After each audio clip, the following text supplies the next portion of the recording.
All right, this is Amon Green, your host of All My Block podcast, along with my good friend and teammate Mike Wall. Mike, man, how you doing? AG, I'm doing great.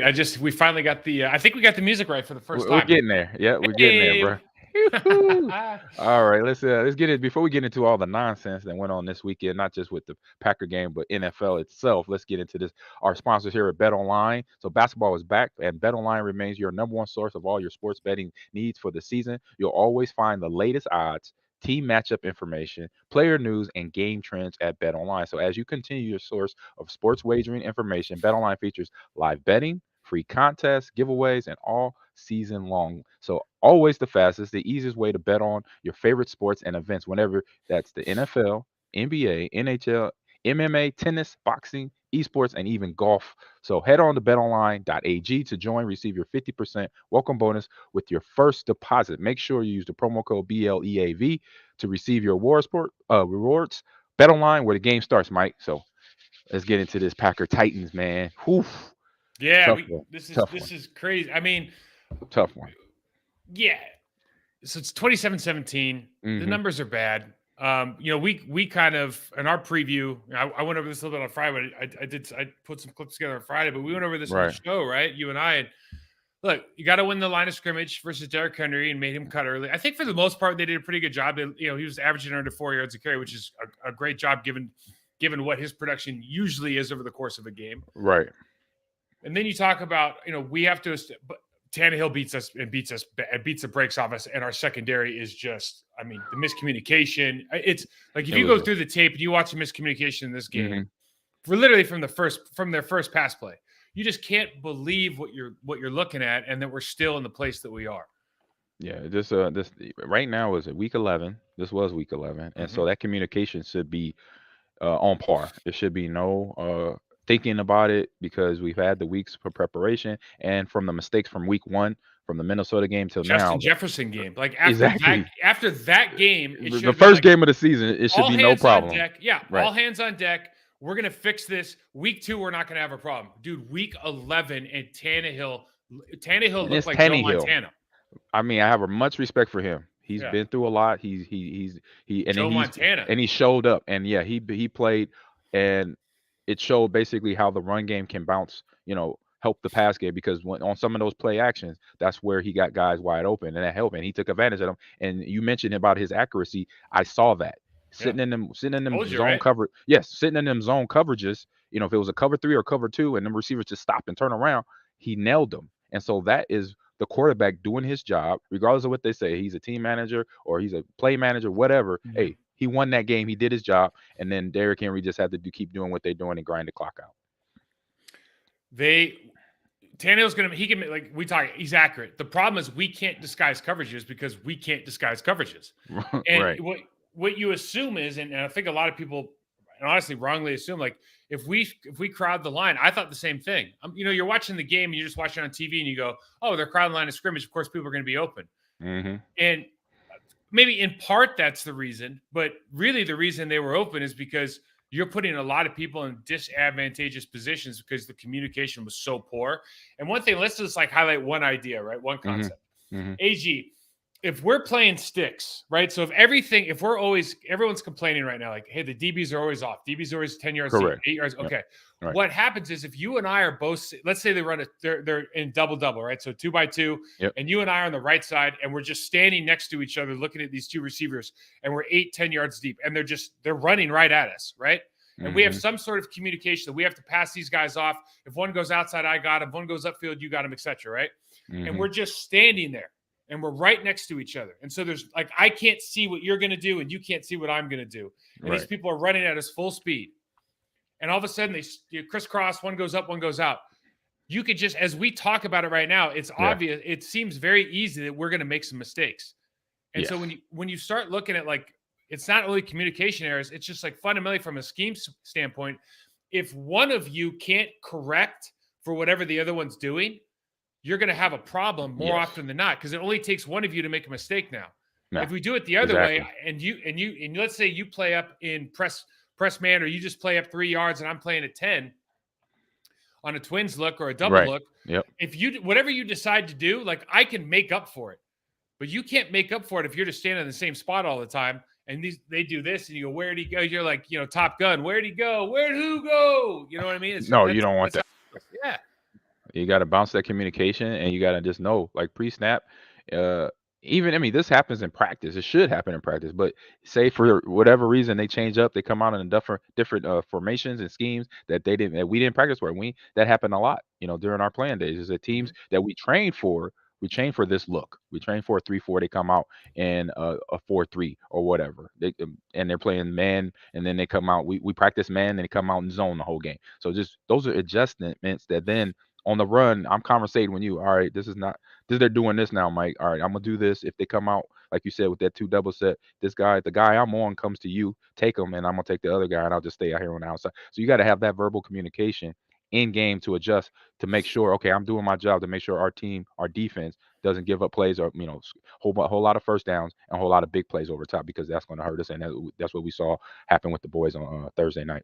Yeah, no doubt. You go over to the other side of the ball, and one of the things we wanted to talk about, I think, before the game is we had to establish the run game, obviously. Yes. And we'll show this a little bit because, we have there's some numbers coming out. Our snap rates versus shotgun versus under center. Mm-hmm. How often we do one thing versus another. Under shotgun run rate is 66% of the time. If we're under center, we're going to run the ball. Only 22% of the time, if we're in shotgun, we're going to run the ball. So, you start creating tendencies, right? Mm-hmm. We don't run the ball as effective. So, therefore, you don't run the ball as effectively necessarily under center as you do in shotgun. Contextually, that's easy to think why. Okay, I'm under center. They're going to bring more people in the box. I'm in shotgun, means we're spread out. They're probably 6 in the box, more advantageous positions for us. All of that makes sense. So, when people start throwing out stats right now, okay, we can contextualize anything. Right. But what we find is under center play action, especially against a team who's got guys like 51, David Long Jr. on their team, yes, who's absolutely warhammering our offensive line the entire night and shooting the gap. They bite hard. I showed this on Friday. We didn't run a true under center play action pass until the third quarter. And we'll get to the tape, man. It's crazy. Because our last thing was can we call the right game plan 2 weeks in a row? Mm-hmm. That's still up in the air, AG. You tell me. Yeah, and then what you were saying about the linebacker there, when you're not doing the true under the center, then you know what? They're a fast reacting team. You know what? We're just going to batter and beat you up, because if you want to not show it or try to toy around with it and not really get into it, then they're going to take advantage of the mistake you're making right there. And that's what we saw in the game. You want to check this out real quick? So I put a couple clips together just to point this out, and forgive me because some of this is from the stuff on Friday. Yeah. So this is under center run, okay? And we got beat up under center. So you see here our center and left guard get split. Our center gets beat backside, and then you see we miss David Long. Just does a run blitz or a run stun again, beats us. So our guys are having to make cuts in the backfield, which is something we didn't want to do. Penetration is a problem. Yeah. Our center and left guard literally get split here, which means they're both facing the wrong direction as Aaron Jones gets the ball. I mean, AJ, think about I know this is happening to every running back, but you see that, AG, and you just go oh man, it's gonna be a bad night, bro. Yeah, the first thing pops in my head, hold on to the ball. And then just do what I can. Just work with what I can here. We got 2 guys facing the wrong direction after half a second, though. It's just because their footwork is poor. But the thing, that's AJ, excuse me. But the thing is, it's under center, and we're showing what we need to show. Exactly. Okay, so we talked about this one too. So basically, we've fixed this problem already, and we're back doing it. So you see the safety goes into the box. Our receiver can't block the safety from where he is. He needs to insert behind the tight end. And we've done it. I showed on Friday the Titans do it in the game, but for whatever reason, we don't do it. So we're under center. We let the safety make the play. This is something that plagues a lot of teams, right? But it looked like Green Bay had made this adjustment. I'm just trying to get back to the point where we're actually doing some of this, making some of these adjustments and sticking with them. Right. The reason I brought this tape up, though, is this, AG. What's up? So we're under center. And now we're going to do play action pass. Okay. And I want you to, we're just going to highlight the linebackers and what the separation that you can get from a run read. Now we got All their bodies are facing Aaron. Mm-hmm. All of our guys are either at or past the linebacker level already. So the separation is there. This is how a team who's running the ball, 40% of the time, this is how a team capitalizes on that under center run. If your under center run is already averaging, let's say, 3.5 yards a carry, that's successful. Yeah, that's okay, right? You can get the easy yards in shotgun, right, with the 6-man box. Like we know that. This is what allows you to create play action pass, create separation, help your receivers, help your quarterback, make it obvious, help the offensive line that struggles in pass protection at times by slowing down the pass rush, right? It's all possible if we continue to run this. This was, again, not until the third quarter. Yeah. And by this time, everything should be established. And I say back to that goal line play where you had Randall Cobb. And I think that should have been a switch. That should be a personal thing. Get Lazard there. That's a great point. And because Randall Cobb just coming on IR, not saying he can't block, not saying he won't block, but just give him a chance. Give a Lazard a better chance because he's been doing it all season long, and not just the last few weeks like for Randall Cobb. So just in the huddle, be like, hey, Allen, you go over here just for this play because this you got to dig the safety out.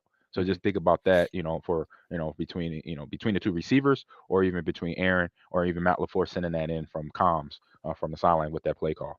Yeah, absolutely. And on plays like that too, you can see that, like Mercedes Lewis is on that side, but he's hipped off, so you can easily just flip them, put Mercedes Lewis on the line of scrimmage, hip Cobb off, and then Cobb can kind of just do the backstop body on the defensive end, which isn't going to be pretty, but it's something in his face. Yeah, but it's not. But it's also, I think what you're saying too is like we don't want him to go through and have like helmet to helmet or helmet to shoulder contact when he just got back. Right.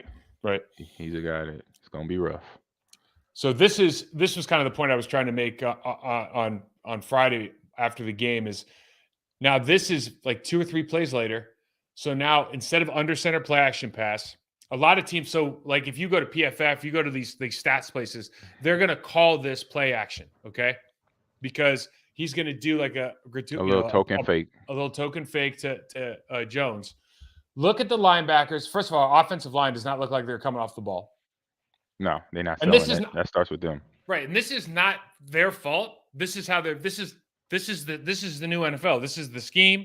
This is what's being coached. They're going to say, "Oh yeah, we're going to hold the linebackers with this gratuitous play fake." Look at the linebackers in this, man. I mean, this is a joke, right? And they immediately bail. There's no. No, they know it's not pass. I mean, they know it's not run. They know it's not run, and so they're not respecting it out of the shotgun. This is why when we keep on pounding, for fans out there, when we keep on talking about, listen, you need to establish the run for demeanor. You need to establish the run because you want to have that physical presence. You want to be able to run the ball and can dictate the terms of confrontation. But you also need to establish a run because under center play action pass works. This does not work as far as what you're trying to accomplish. You're trying to create separation in the secondary. You can't do it with this. No, you gotta. It's an act.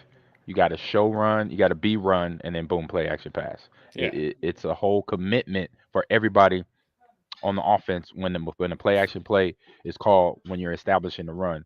The fake, like I remember, I used to tuck down and run and make 3-4 cuts like I had the ball to really sell it because then the linebackers are looking at me. They're worried about me, and then when they do that, all right, Brett. Then when I commit to it, then it makes everybody else's job easier. Receivers can go get open, linemen, y'all can hold your blocks a little bit better and longer, and then Brett or Aaron can get the ball out. Yeah, no doubt. So I guess with that, we're now 4-7. We're third in the NFC North. I think we're tied because of tiebreaker to the Lions. Yeah. But more importantly, we're not a playoff team, and we're really not anywhere close. So Eagles, rough. Vikings.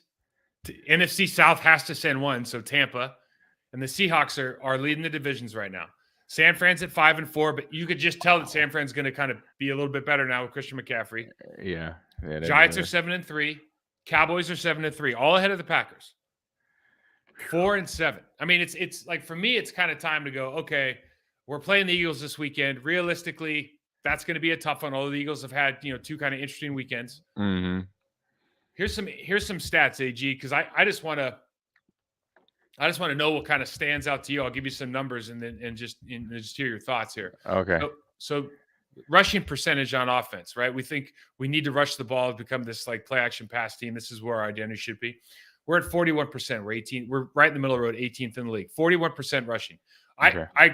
So defensively, 50%. So half the time against our defense, because of the game, because of our run defense, etc., 50% of the time teams are running the ball against us. That's usually what happens. That number goes up as you're winning games, right? Because we're 4-7. It kind of makes sense, right? But we're number with Aaron Rodgers and everything else that's going on. We're number 20 in yards per pass. We only average 6.4 yards every time he lets the ball out of his hands. Okay, 20th in the league. That is incredibly low. And then we are, maybe the most telling tale here is we are 27th in turnover margin. Yeah, 27th in turnover margin. So you go with that wherever you want. It's with the turnovers, because the turnovers kind of explain everything. Because when you don't have the ball, you can't run it or pass it. The offense or the other team then has time to obviously rest their defense, and you're giving them plays to make sure they hit their goals defensively, and then their offense is on the field a lot more. So that means your defense is out there much longer, and they're tired eventually because they're human beings, and then rotating out is going to be an issue because you're going to have to do that. But then now you're adjusting and playing more reps. And then at the end of the day, that's where the injuries come in. That's when a whole lot of stuff starts to build up, because the offense from the opposing team is on the field too long, and the defense is trying to do their best to hold, basically hold a dam where things are leaking and they can't stop it up. It's to be that low with, again, I think this is just one of those years everything's going wrong.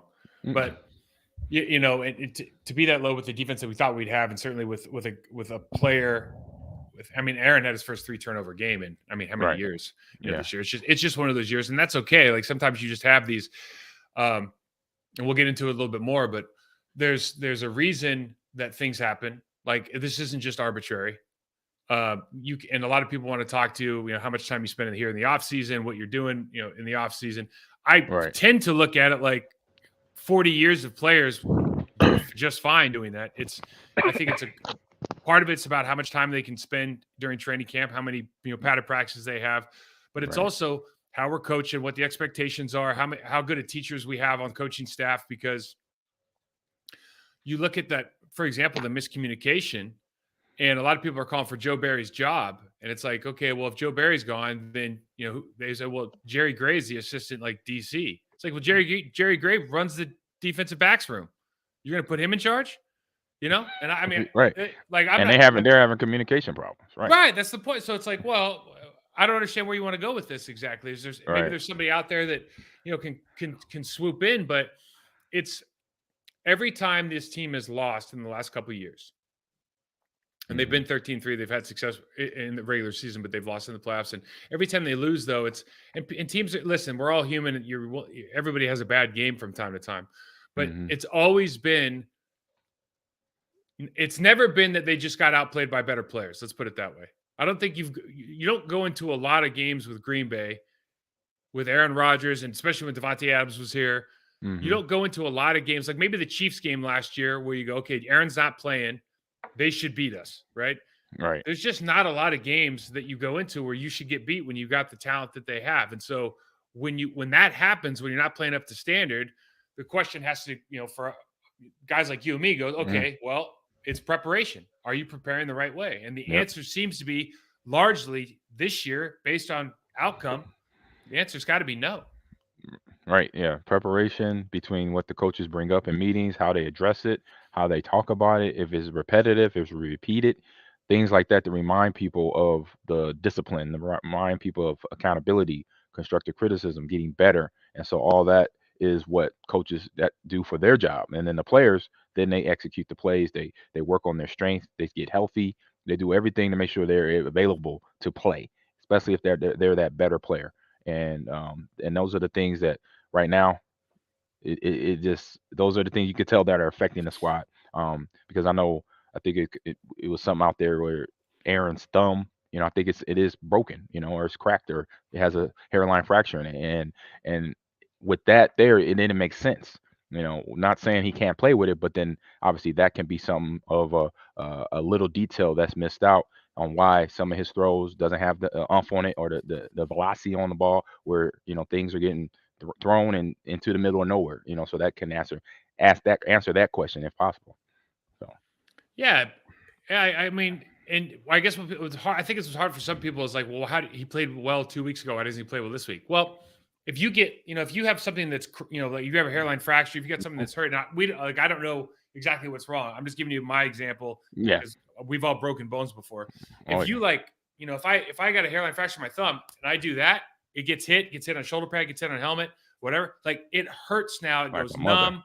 All of a sudden, it gets inflamed. So whatever feeling that you had before, it's just going to be, different. maybe it's not quite it's the same as day one, but it certainly Mhm. doesn't, like, that grip strength, everything does change. So there's certainly a lot of reasons from, I think, the Aaron Rodgers standpoint. But again, when I go back to this, I try to look beyond the quarterback a little bit because Mhm. because of Oh, yeah. because of it's a physical factor. Yeah, just And this start one look- thing, one of start- many. Yeah, and start looking at, like, okay, from a prep standpoint, communication's poor, footwork's poor along the offensive line. Like, these are like foundational principles of being a good player, right? Yes. So you have two things that are foundational: your technique and your foundational knowledge of the sport. And right now we're failing in both. Mhm. So Yeah. I put together. So a lot of people have been talking about Kenny Clark. Like, Kenny Clark is Yes. our team captain, one of the leaders of this defense. I think he started out week 2 in the NFL. I think he had like 10 pressures already. I mean, he was starting out hot. Yep. And like, those numbers don't show up necessarily because they're not sacks and the people don't really know what to look for, but like, pressures equal picks. It's a big deal. He's great in the run game. And everyone's like, where's Kenny? Where's Kenny? This run game's been poor. Where's Kenny? And I just wanted to put together some clips from this Titans game and then go back to a handful of clips in the Minnesota game week 1 and just like, let's just talk about it, because footwork is king. And I think there's a couple things we can look at and identify with Kenny, if we just break it down on the tape, that kind of makes sense as far as like why this production isn't necessarily where it needs to be, or he's not showing up in at times where we think he might show up. And sometimes he does, sometimes he doesn't. But I think there's always an explanation. So if you're ready, let's just dive in, man. Yep, ready to go. So I think this is the first play of the game.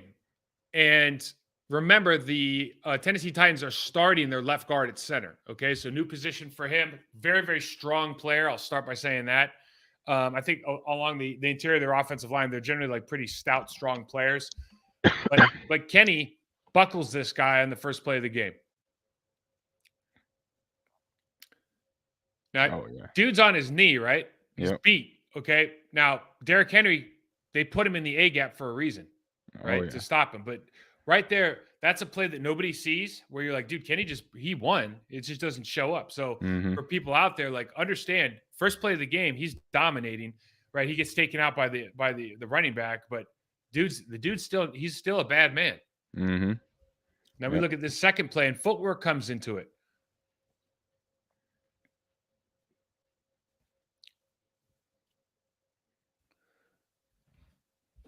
Now, the way this play works, if I just take it back, AG, is that the center and the left guard are going to push all the way over to Quay. Okay. So what's the responsibility of the nose tackle is to make sure that the center cannot rise up to the second level. Yeah. Don't let him get to linebacker. Yeah. So in other words, he can't go through Kenny and get to the second level. So if Kenny washes this down, obviously you'd like to hold your point as much as you can, but he doesn't know if it's inside zone, outside zone. That's not his responsibility. His responsibility is the A gap. Yep. So he doesn't get blown off the line of scrimmage here. He's holding it. He holds that point. And what happens is, we've been talking about it, Quay is not one of those players that's going to attack the gap. No. Right? He's just not. And we got guys coming backside that are trying to cross face that don't do a great job. Yeah, Quay is a speed guy. But if we crash this gap, if we get a cross face on the backside like we're supposed to, right? He makes the play. I mean, Kenny Clark's doing his job here. He might not he's not going to be in a stat sheet for it, but he's doing exactly what he's supposed to do. You put him out here you put him down here at over the right guard in the B gap. I think this is the third play of the game. And this is that blown coverage out in the back, but we got to watch it anyways. So they're going to run a TE. And right here, Kenny Clark could go. And this is like this is hard for people to understand sometimes. You have a pass rush plan with a guy like Ryan Tannehill because I was in Miami. I know Ryan Tannehill. Ryan Tannehill likes to escape to his right and throw on the run. He's a very athletic player. Mm-hmm. So right here, you look at it and you go, dude, Kenny could split them right now and go, right? But because we're running a TE and the end's coming inside, if Kenny doesn't wrap around here and go high, if he doesn't do that, Ryan Tannehill releases outside. Ryan Tannehill, he basically breaks contain. Mm-hmm. You know what I'm saying? So these are those situations, the first 3 plays of the game, where he's playing at a high level. He's disruptive. It's just he doesn't have the freedom some of the other players have. You play nose tackle, you've got to do some of the dirty work. He shows up. He's been double teamed twice now. Yep. He's been passed off. So this to me is like, dude, he's doing everything you're asking for. Now, a couple plays later, guy's still in the game. And AG, you know how this is. You guys rotate, right? So after a handful of plays, like you take a breather because you need to recover.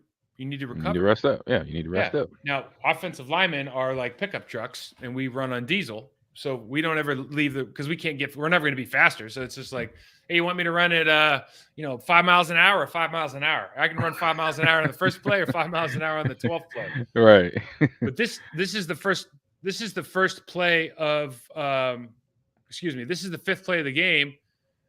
And again, he's trying to fight for leverage against the center.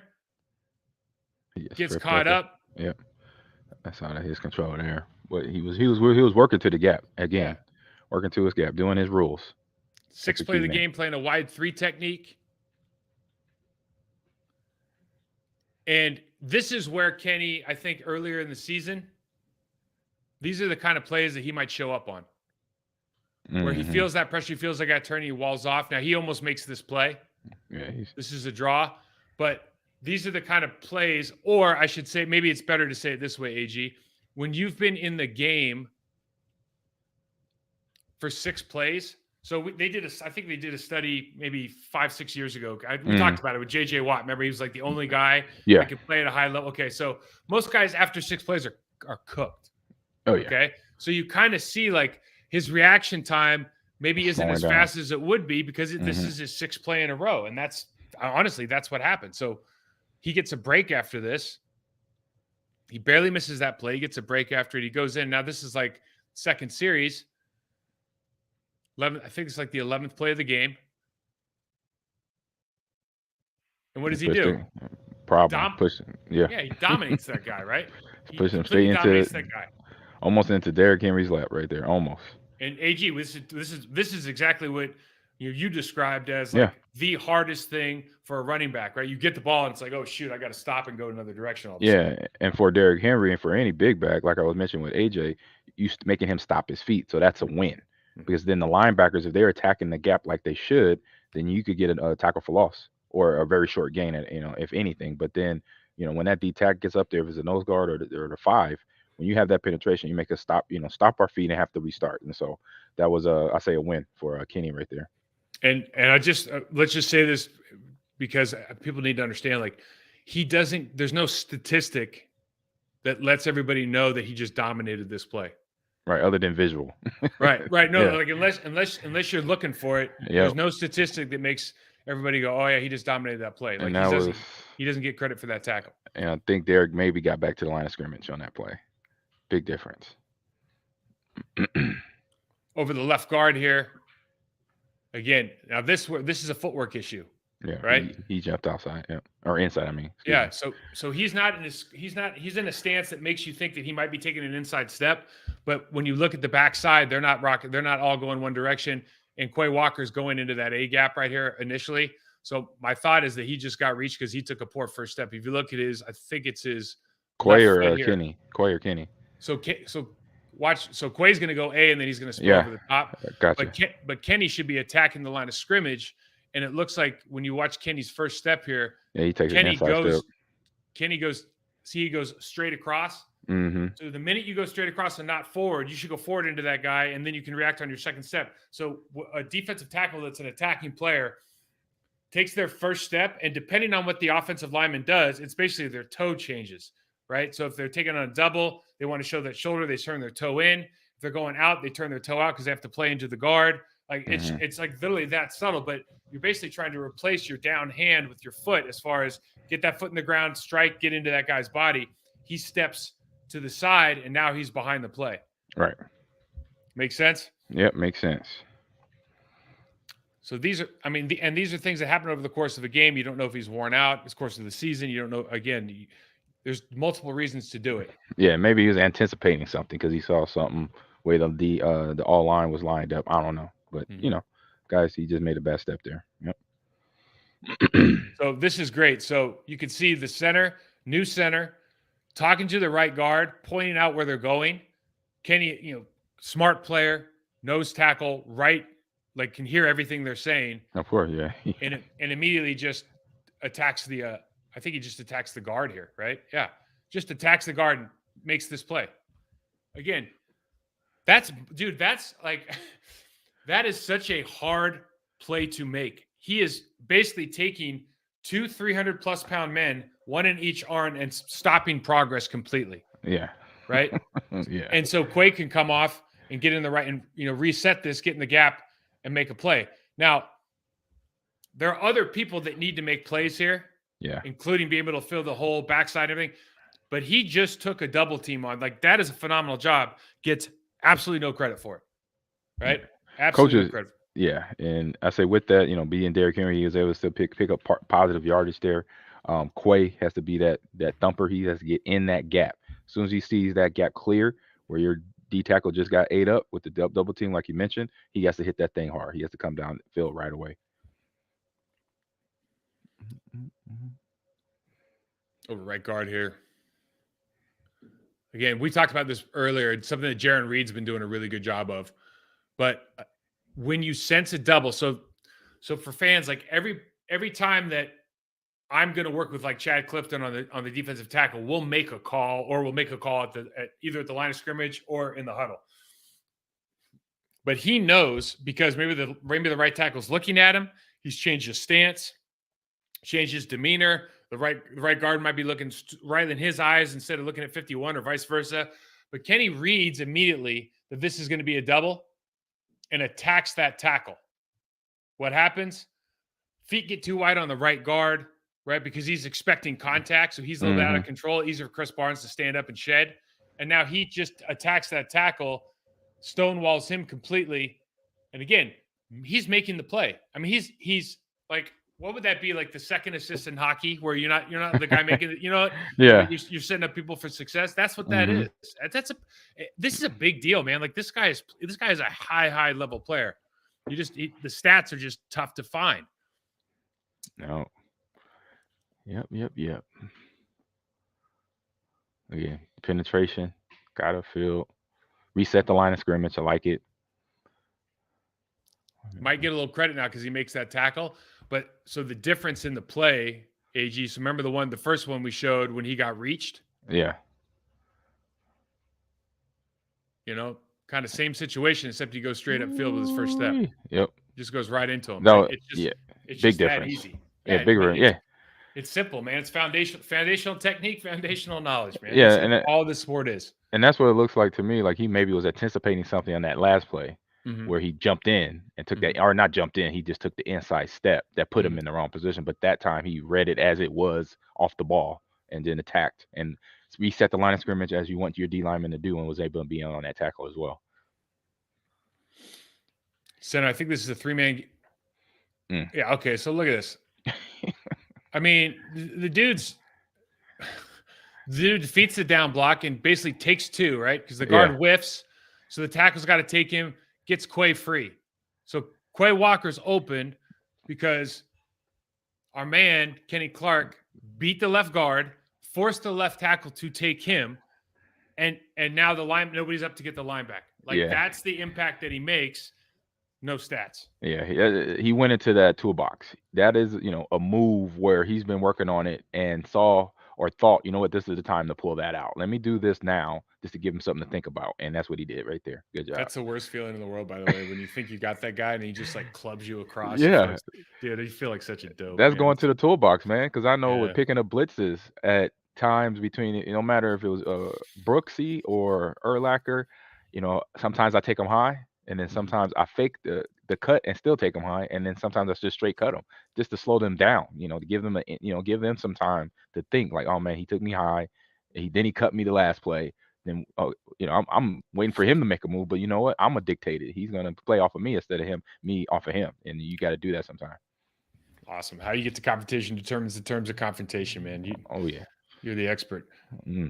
Big fun.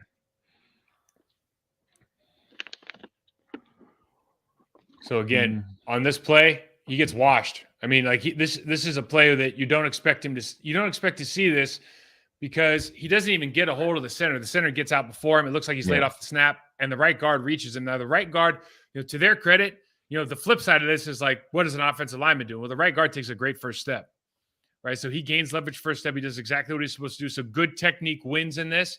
Kenny, you can't see on this angle, but I guarantee you Kenny's first step is not upfield at the speed that it needs to be. He starts going flat as soon as he sees that center. And so instead of being able to press the center and then get in that space between the center and the guard, when you go flat, when you just take that immediate flat step, you got the center to beat you, but now you got to look back, and this guy's running right at you, and he's trying to gain ground. So you end up becoming like you become more passive. Instead of being the hammer, you become the nail a little bit, and he's able to get pushed off the ball.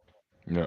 This is what we're trying to do from an offensive line. Your hope that first step puts you in a position to be successful like that. Yeah, you gain all the leverage. You're in control. So we got 6 across here. You got 3 defensive linemen over on the right, on the left side of their offensive line. And this is like one of those situations where you'd like to see Kenny dominate this center in this A-gap rush.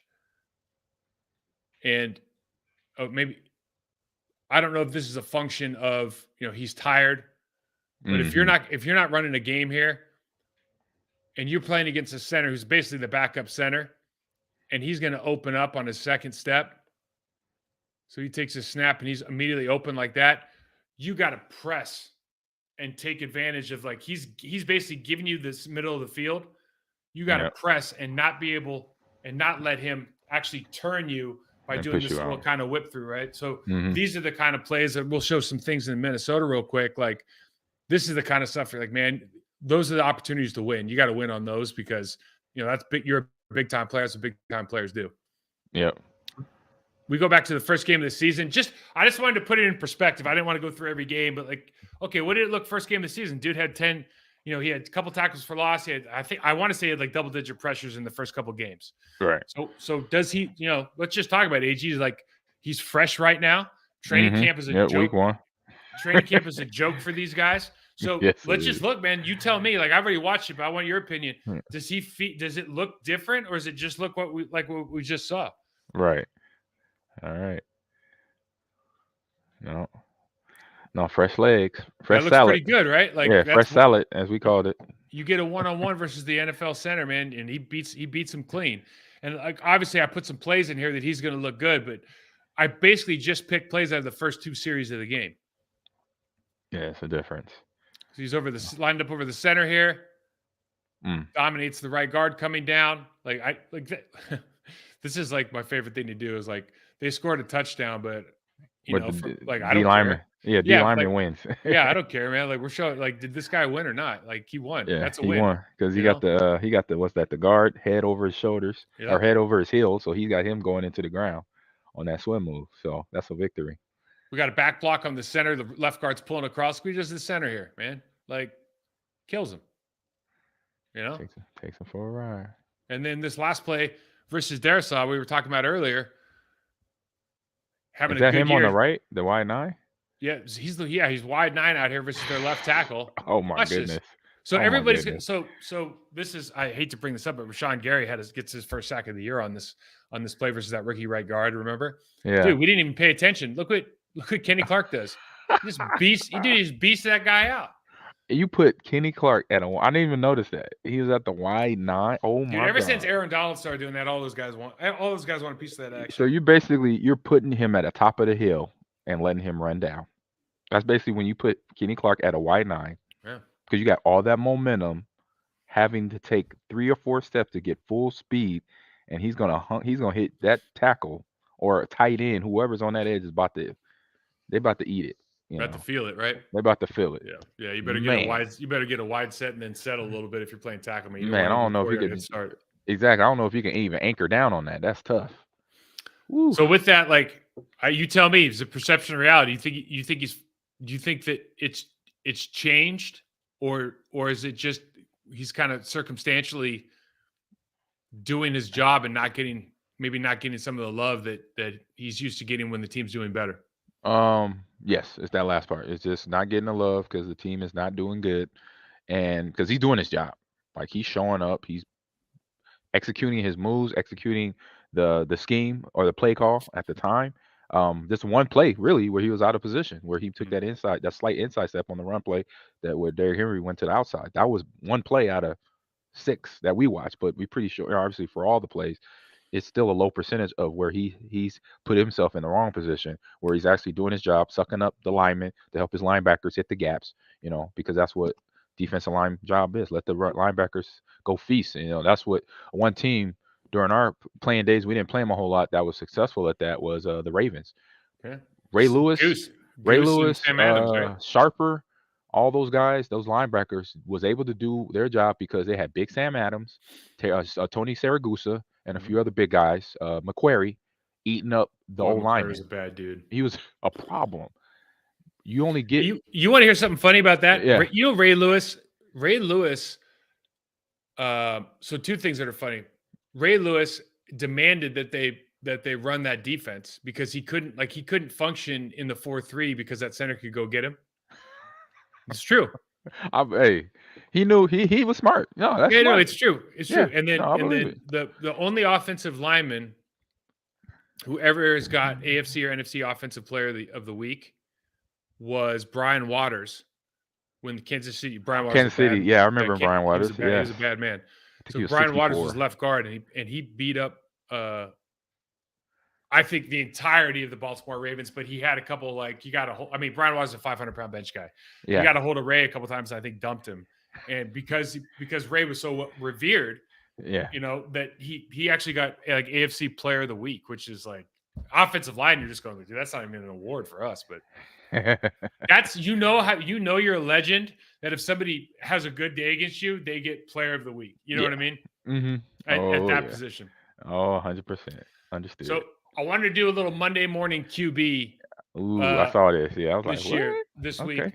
So the first thing is league-wide offensive play is absolute garbage. Let me give you some of these numbers this is just from this last weekend, dude. Okay, I'm going to get scores. Okay, we got Eagles, Colts 17-16. Jets, Patriots 3-10. We'll talk about the Jets because oh my Lord. Yeah. Okay. The Giants only score 18. Panthers, Ravens 13-3. Like 3 points in an NFL game. Yeah. 23-10 Texans. 22-16 Raiders, Broncos. Obviously, the Vikings had 3 points. And then you got the Niners, Cardinals tonight. Cardinals going to be without Murray, so they might not score. It's bad football. And you tell me why do you think that is happening? Like, why do you think that they've schemed everything to make the offensive score more points? Right. Fantasy football, everything's designed. The rules, everything for the rule. Why do you think? I think the secret sauce, it ain't no secret because we've been talking about it on this show forever, is the training camp problem. They have to maximize. I think teams that figured it out, Kansas City, are maximizing their time where, yes, they got a little bit less time to hit. So they're hitting more. They're in that they're maximizing that time and space. And when and not even hitting, you're getting the reps that you need with your quarterback, with your starter, to the receivers, to the third string, to the first string to the third string. They're catching the balls from from the quarterback. They're getting everything, the feel of a press coverage. They got the DBs in their faces, the D lineman and O lineman. They're going at it, and so Andy Reid, I think, is doing a really good job. Patriots, another team, they just don't have the talent, but they got the coaching. And when they play in the game, they're not really getting. There's very few games where I could say the Patriots been blown out. Fundamentally, they're sound everywhere. offense, especially their offensive line and their defensive line. That's where, and DBs as well. I know Bill Belichick, that's his position. He likes to really get after and teach those guys the fundamentals, all the rules, the things they could do to get away with to cover a wide receiver, because he knew and he knows that this NFL is tailored to quarterbacks and wide receivers now. So I think it's the training camp thing, 100%. They just not maximize. A lot of the 32 teams are not getting the maximization out of the less time they have. And instead of putting them guys on the shelf in the games, they need to play more snaps in preseason ball when the games come up. Yeah. Another way to say that is, at least to me, is that I think technically we're just inferior. And you can say right. It could very well just be because they don't get enough training camp experience. Certainly the more confrontations you can go into before live action, exactly. Intuitively, the better you would be off, right? Yeah. But what's crazy to me now is every single rule they make is for the offense. Everything is skewed, and it's the production is not what you would expect it to be given all of the advantages they have. Mm-hmm. And when you watch a lot of these teams play, there are so many people losing individual matchups. And in particular, I'm an offensive lineman, so I'm biased to this, but offensive line individuals are losing to the defensive tackle, the defensive end, at a rate that is surprising. It's, in other words, it's surprising. It's like the free agency and the trade deadline. There's a reason that you don't see an offensive lineman get traded at the trade deadline. Like, there's a lot of teams with bad offensive linemen. There's just so many teams that don't have good ones, that the ones that actually have enough good ones, they ain't giving them up. Right. No. Ain't nobody trading for an offensive lineman, right? Because people are just not willing to trade them. Like, they'll trade for a quarterback, a defensive end, a running back, anybody. Yeah. So that position, like getting a good player at that position and then finding a system that works at that position is becoming to me is becoming a top priority, because you can kind of you could 7-on-7 receivers and DBs, right? And running backs and linebackers to some part of the game. Yeah. But you cannot pillow pad offensive and defensive line play. Like, you got to buy a ticket, you got to strap up, you got to put your stuff on. You got to be willing to hey, the rest of the day is going to feel pretty bad. Like, you got to be able to do all that if you want to get good. And just guys aren't willing to go do that on their own, and they don't literally have time to do it with during training camp and during these practices. Right. Yeah, it's like a boxer preparing for the title fight without sparring. Yeah. That's basically it. Yeah. It's like this is a full contact sport, and you're telling me for 2.5, actually a whole month in August, you're not having the 1% physical for 50% of the time? Is that because I think it's less than that they hit now? So I think it's 11 or 13 training camp practices. Some ridiculous number. And you got 31 days, and you telling me, and that's what was that, less than a third?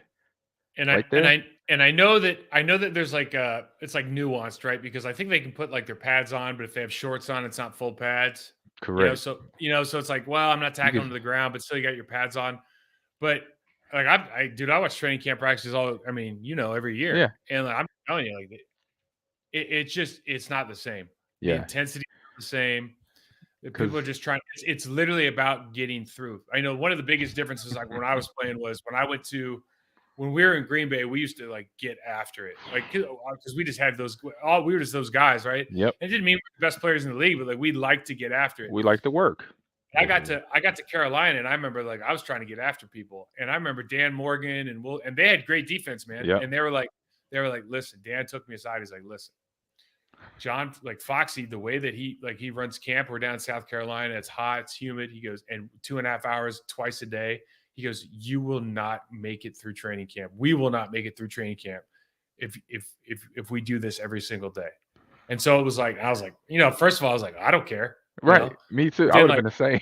Yeah. But then after, it's like you're throwing a ball against the wall, and nobody's throwing it back. You throw the ball into the ocean, nobody's throwing the damn ball back. It's nobody wanted to play with me. That was Houston. That was Houston for me. It kind of got to the point where you're yeah, man, you just got to figure out the times we're going to go. We got to go. And the defense that was a defensive team. So they'd be hey, we're going. And it was like, okay, I guess we get to go now. Like, I guess we get to play now. But that's how it is for a lot of teams. And I think that's how it is in the league more often than not now, is like, we're trying to get through this. We're trying to survive this. And not because of like 2.5 hour full padded practices like we had back then, but just because like, hey, all we care about is getting those checks in during game week. Yeah, different mindset. Interesting. Here's the next one, man. This is just, I'll just say it. Is it time to fire Joe Barry? Was it 2 years now or 1.5? This will be 1.5. The sample size has gotten, I think, large enough. Yeah, you got a lot of talent on that side of the ball, dude. Man, you do. I mean, oof. What do you do? Okay, let's say you fire him. What do you do?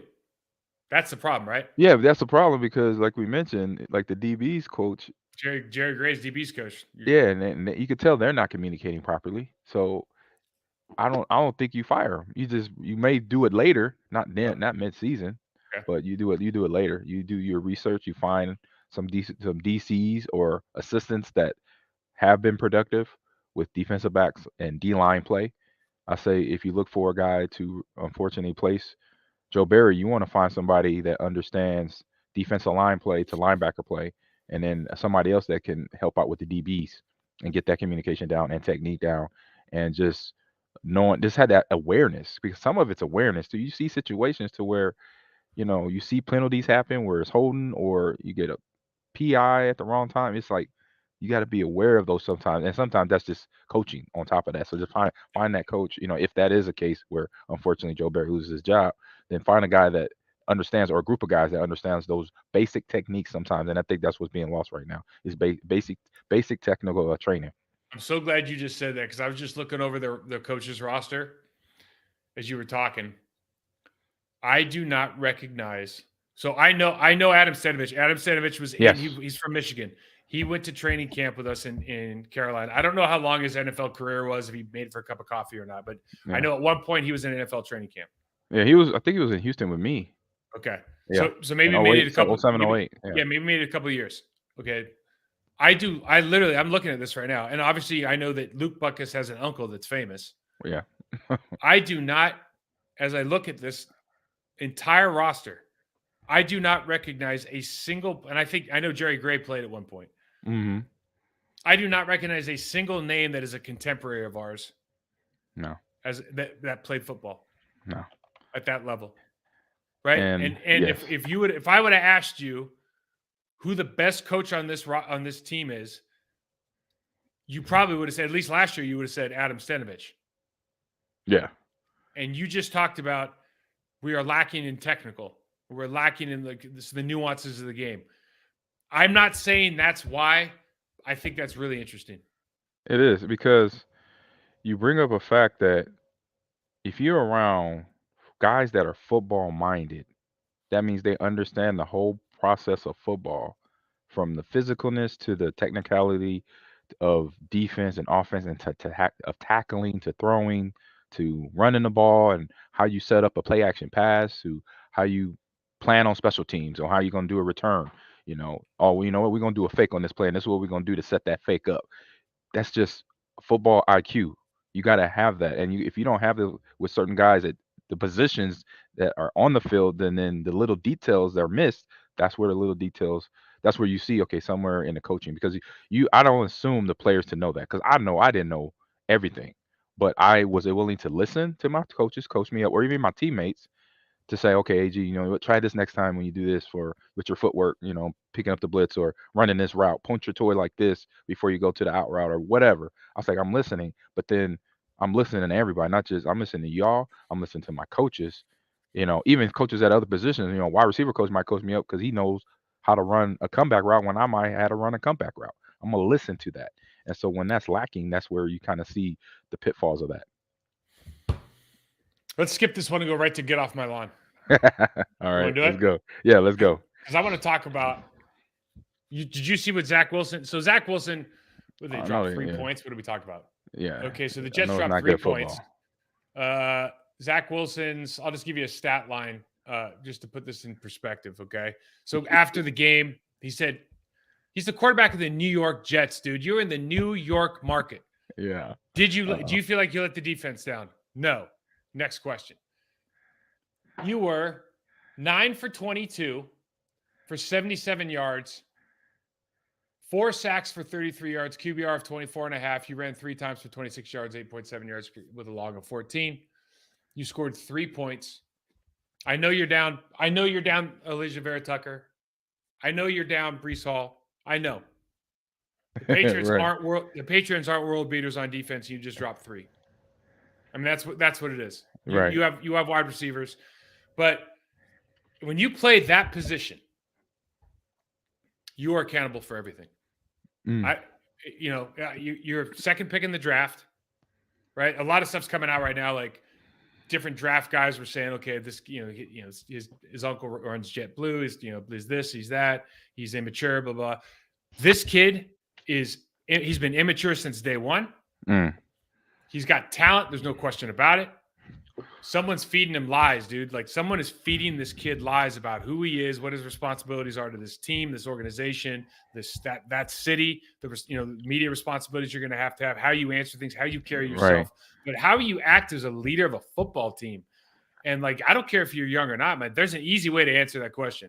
Yeah, we let him down. I got to play better. Yeah. Next question. 100%. I mean, yeah, you're one of the people that are executing plays to score points. You're on the side of the ball where the team that you're on is designed to score points. The other side of the ball is the team that is designed to stop people from scoring or picking up yardage and scoring points. And I mean, I would take a responsibility for anything that I know in a loss that if I was on that play, if I didn't do it, even if I did it, I'm still responsible. So I think a lot of players today, I believe they have to realize that they actually have a greater role other than being on the headline news of doing whatever or posting the next TikTok video. Do you put this is the guy who's doing the gritty in the end zone lot. You know what right. I mean? Like, yes. That's what I mean. Dude, and let me just be really clear about when I say stuff like that. Justin Jefferson can do whatever the hell he wants because he's doing his job. Because he's the man. He's doing his job. You are not that guy, right? You're just not that guy. Here's my question. How many? So he lost the defense. Defense is over there like, dude, we've given up 1 touchdown in 2 games versus these guys who lost both games. Like, right. Yeah. Don't call and now you're telling you don't owe us anything. So now you're on offense. You know the defense ain't talking to him. Probably, I mean, they might be pulling him aside, but I think this dude's got to have whiplash because I'm grabbing him, you're grabbing him, Flanagan's grabbing him. You know what I mean? Dude, Coach is grabbing him, wide receivers grabbing him. You know what I mean? It's like, man, what? How? If you're in that room, what do you need to see from that guy to move forward? Show up. Practice like you want to win. Practice like it means something to you. Prepare like it means something to you. And don't answer questions like that because obviously you're doing your job. Answer it. Say, hey, you know what? Mess up. I gotta figure it out. I gotta make it right. I gotta do this. I gotta do that. Say the things because you're doing it, not just say it just to say it. Say it because you're doing it too. On top of that, yeah. These young players, knuckleheads. Next one here. Baker Mayfield gets the start in Carolina. Baker, I was a Baker Mayfield fan, and when he was at Oklahoma, you like the personality. Yeah. You can tell he's a fighter. He's a grinder. Yeah. They scored 3 points yesterday. 21 for 33, 2 picks. QBR 20.4. I don't know how to calculate QBR, but it's 24 sounds pretty bad. Yeah. And you just start thinking to yourself, like, is this guy, is he done? He's done as an NFL quarterback, isn't he? I would say it's in the same neighborhood as with Mr. Zach Wilson. They are young players that don't understand how to prepare and deal with the media prepare to play football and then try to then say they got firepower to make comments, make statements, because we saw that before he left Cleveland. He's making comments about his contract. He's making comments about shots fired, right? Yeah, and it's like, bro, what have you done? Do something first. You was a first-round draft pick. That's it. But you got progressive commercials, man. He got progressive commercials, and he thought, like, man, I've arrived. And it's cool to be cocky. Like it's cool to be cocky. Like it really is. Like people, if you're cocky and you could back it up, like you could create this narrative. You can get super famous. You can do all this stuff because people want to hear that because it's controversial. Right? I get that. I do get that. Yes. Right. But I tell you what, if you can't back it up, it's like I tell my kids. That's the key phrase. My kid will start talking. My kid will start talking that noise. I'll be like, okay, here's the deal. If you don't back it up, you look like a fool.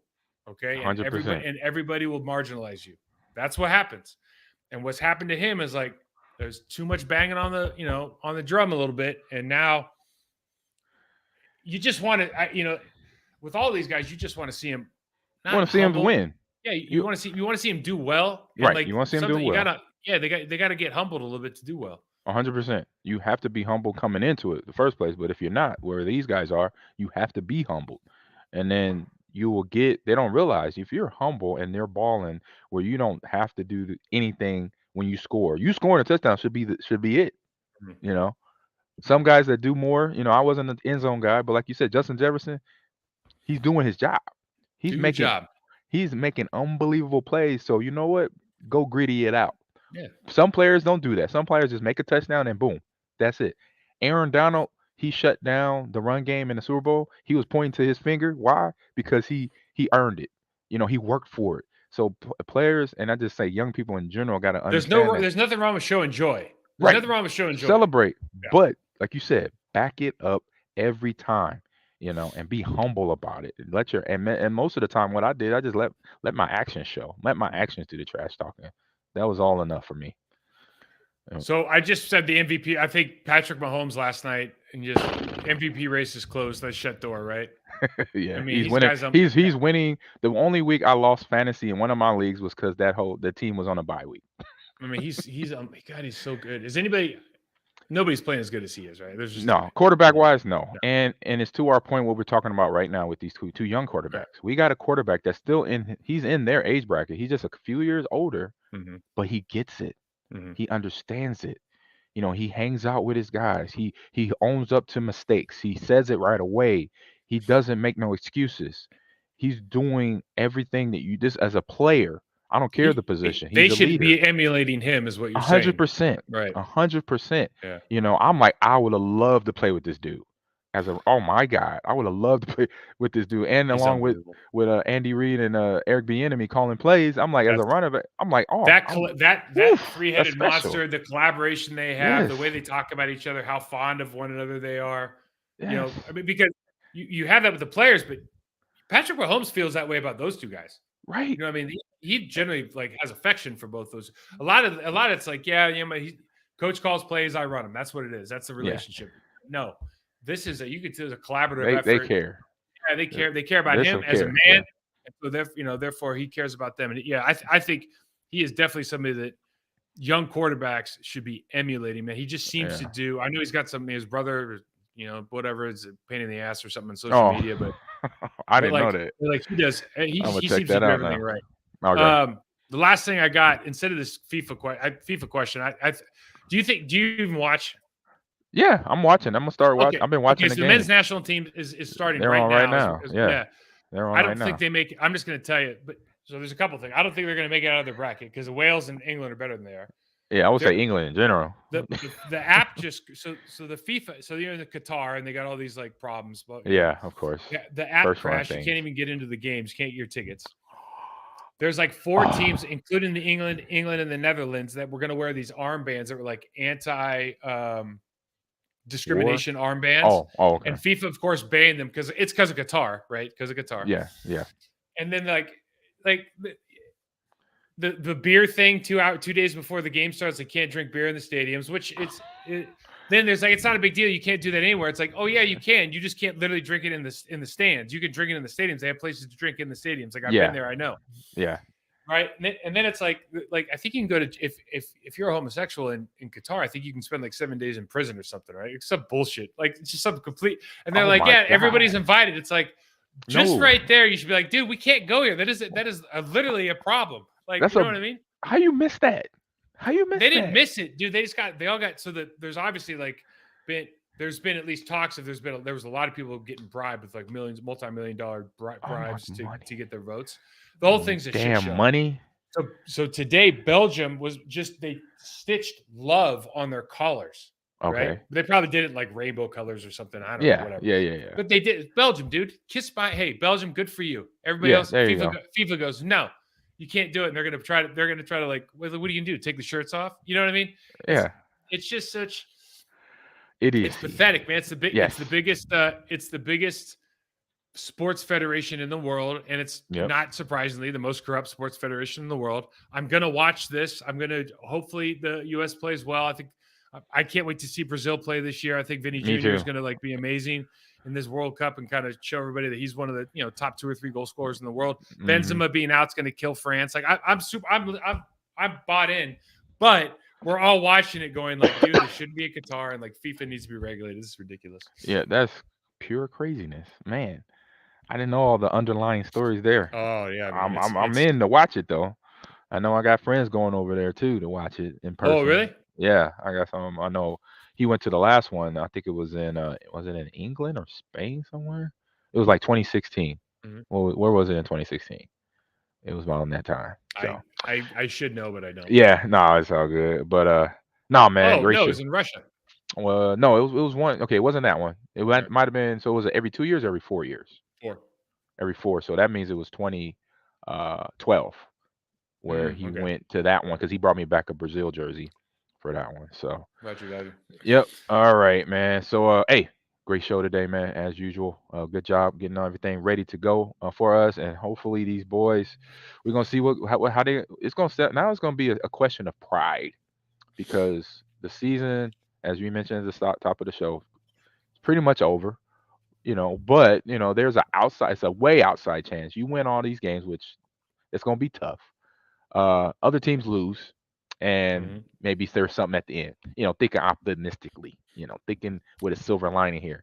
But reality is, you got to play these games to show up, and we already know the Bears are playing a lot better than the first meeting. Justin Fields, excuse me. He's hurt now, but different quarterback, different play calling. Joe Getsy is doing something to help him be the player that he's becoming now. And so that's going to be an interesting game. So we got games like that coming down the snide that is going to be some check. We have no easy outs in the NFC North. Zero. No easy outs. So yeah, we'll see how these games go. We got we're in Philly this week. Is that what it is? Yeah. So it's gonna be. Whew. So Philly's got Linval Joseph and Ndamukong Suh now. Yes. And they have Fletcher Cox, Hargraves. Fletcher Cox is a problem. Yeah. Hargraves. We'll see. Just wait. This will be super interesting, because Ndamukong Suh and Linval Joseph walked off the bus yesterday and was like, "Oh man, they can still play, right?" Hargraves has been killing everybody. Then you got Hassan Reddick. Dude, they got Josh Sweat. Josh Sweat's legit. Hassan Reddick is legit. Yeah. They got 4 defensive tackles that are all pro. Have been all pro now. It's like, oh, okay. Yeah. All right, here we go. So that's what they got. So we'll talk about a little bit more on Thursday as well. So, no, it's Thanksgiving Thursday. What are we gonna do? We'll figure it out.